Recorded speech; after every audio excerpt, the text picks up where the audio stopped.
Okay, we're back.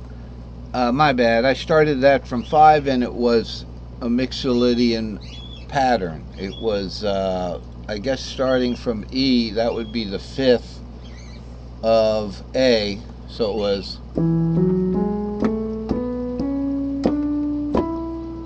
That's what we played. But if you start from the middle of the pattern, you get the root. So it's root 2, 3, 4, 5, 6, 7, root. Okay, so that's, and then this particular 4 guy up here, a stack of 4 is very easy because, and you'll find that if you're going from an S2L here, all right, to this one up here, you got the same relationship here. Whole step, half step, whole step, half step. And when you're entering into one from an S2L, here's the top. You got half step, whole step down here going into it again. You have half step, whole step. So this becomes an interesting, here, let's, we got too much going on. This becomes an interesting pattern because you got half step, whole step, which is the top of an S2L into an S3S, into an S2L here, and then into another S3S, 2, 3, 4, 5, 6, but we're doing this long pattern now. So this one here is half whole, and then it just changes. Whole step, half step, whole step, half step. So it's really easy to play. Really easy to play that. Now you can take it through the warp. So we got, say we got root 2, 3, 4, 5, 6, 7, root 2. Now I don't have to keep counting anymore if I'm going to go up that pattern.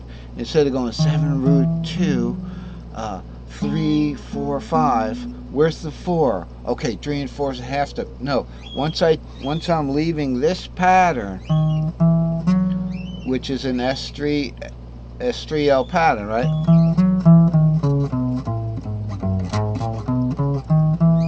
I just duplicate that half step, whole step. Then change over to whole step, half step, right? And then going into another S3S, it's going to be the same one. Like that, sorry, I didn't know, I forgot which one we're at. So it goes.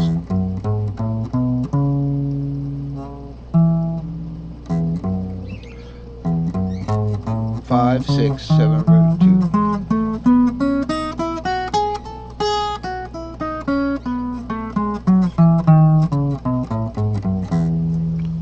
Like that. So that's the pattern stacks. Alright, so this is useful because it goes off to the right. We don't have it going off to the left. If, like when we started from the root here, which would be your E, you can't get that note, it's below the fret bar. So you do this pattern stack over here that was derived from this 7L diagram here, which is derived from these two patterns. And remember, when S3S or S3L goes into the S2L, it has half step whole, half step whole. And then when this one comes back in and goes into this one, right? 7, 6, 7 root goes to 2, 3, 4. It's the same thing. Whole step half goes into whole step half. So it's kind of like glues it together like that. Okay, let's jump ahead. Alright, we're back. Excuse me. Now, this is about where I wanted to pick it back up and then move forward. So, looking at the bottom 4 strings, if this is the top string of the guitar, right? This is the high string. High string.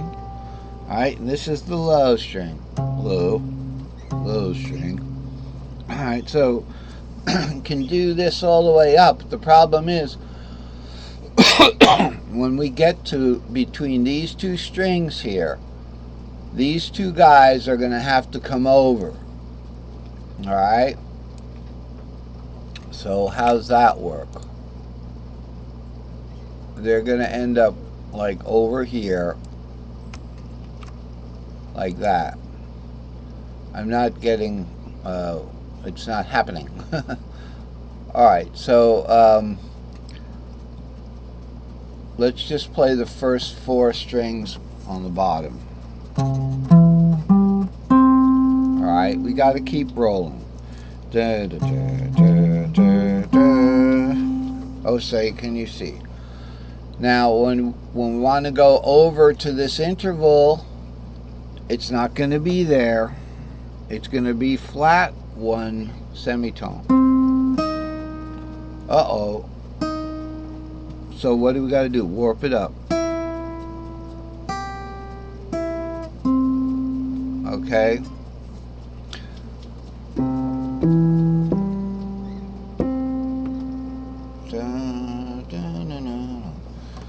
Alright, there's minors in that song. So if we look at the minor, we've got the 6 minor here is relatively the same. When we get to the 5th string from the bottom, not string number 5, 5th string from the bottom, we've got to warp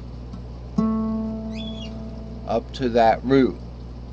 Okay, so it's not going to be a minor interval, it's going to be a major looking interval, but it is going to be a minor interval. Okay, now we're not going straight up again, we're going over. We're back to regular tuning once we get past the warp. So it's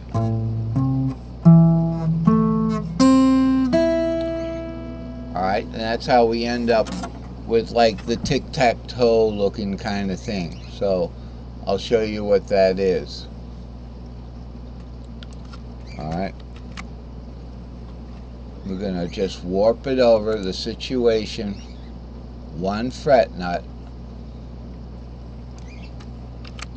Right there is what is going to effectively play it as it is, play it right off the chart. That's a warped pattern. Alright, you could start it from anything. Start it from C, you could do a C minor.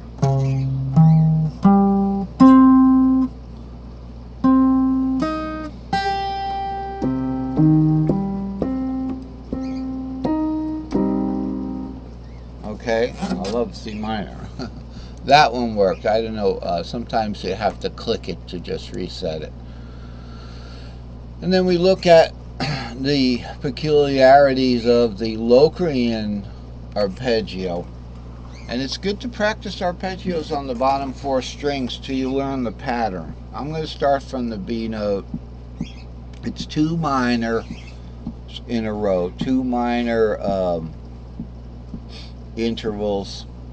And then when you want to go to this 4 to 7 here, it's that Locrian half diminished 7th. Okay, and that's from the F to the B natural. It's not from the F to the B flat. Go all up to play the B flat. No, it's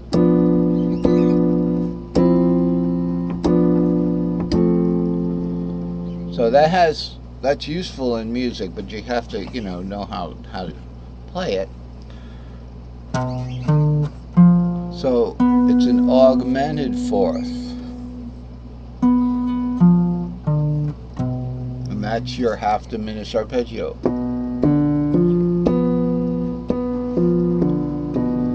Alright, inversion shapes. It's good to talk about how to do an inversion shape because nobody, you won't see a chord you recognize. Most people won't see a chord they recognize. So it's good to see how the shapes are formed. So first inversion just starts from the 2, 4, 7 there. Forms that chord.